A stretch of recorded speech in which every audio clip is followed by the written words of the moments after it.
Hello, my name's Julie McCrossin. Welcome to this series of conversations with people who are working to improve access to clinical trials for everyone in our community. And this series is hosted by the GI Cancer Institute. In this episode with Dr. Abhi Pal, medical oncology staff specialist at Liverpool Hospital in southwest Sydney, he's discussing what he wants his clinical colleagues to do to really make a difference in access to clinical trials for multicultural community members that he's serving. What do you want your colleagues in the AGITG, medical oncologists, surgeons, radiation oncologists, and indeed multidisciplinary staff, what are the three key things you want them to do in 2023 to make a difference? First of all, I really appreciate the amount of interest and enthusiasm that AGITG has shown in this area and demonstrated leadership. As a person working in this field, my messages, the first one would be measure.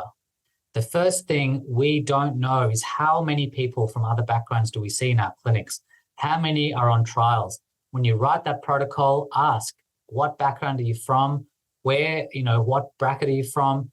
So we have some handle on the data.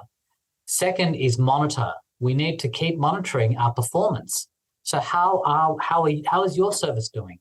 Look at your own service. If you're medical, radiation, surgical, look at your service in terms of you're running a trial, how many people from Cal background do you have?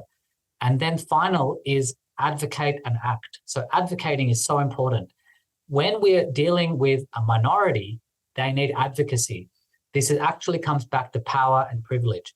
As doctors, we have a lot of power, and we need to be able to use that to advocate for those without power. Often these minorities are not well represented at decision-making tables like AGITG. And as a community, we need to be aware that we have a responsibility to advocate for those who are not at the table. So my patients who do not speak English and are from a poorer background are not at the research meeting when you're planning a protocol.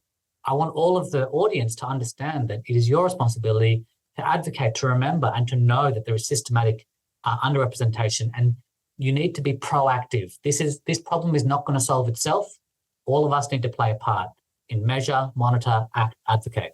An example from an international location or from Australia and New Zealand, but where you think, yes, they've done good work and they've increased equity and diversity of the inclusion in clinical trials. An example of what's working. That's a great question, Julie. So I think there's a lot of nihilism in this area where people feel it's too hard, can't do anything. That's not true. So there's an American trial published in the Journal of Oncology Practice, one of the leading journals, which showed that the implementation of a trial navigator supported the recruitment of African Americans to clinical trials. And this is a go-between to help patients navigate the very complex world of clinical trials. We all have to understand that clinical trials are enormously complex. Hundreds of pages of protocols, information sheets, hurdles, it can seem too much. And so for someone who is limited in different ways, having a go-between or having funding for a go-between to walk them, to hold their hand through that process is valuable. It has worked already. So it's really up to services to think of how can we best support these patients, and having people is a great start who can support them through that process. Dr. Abhi Pal, thank you so much for your advocacy and your commitment in southwest Sydney. Thank you for talking to us. Thank you so much for having me on, Julie. And thank you, AGITG, for this opportunity.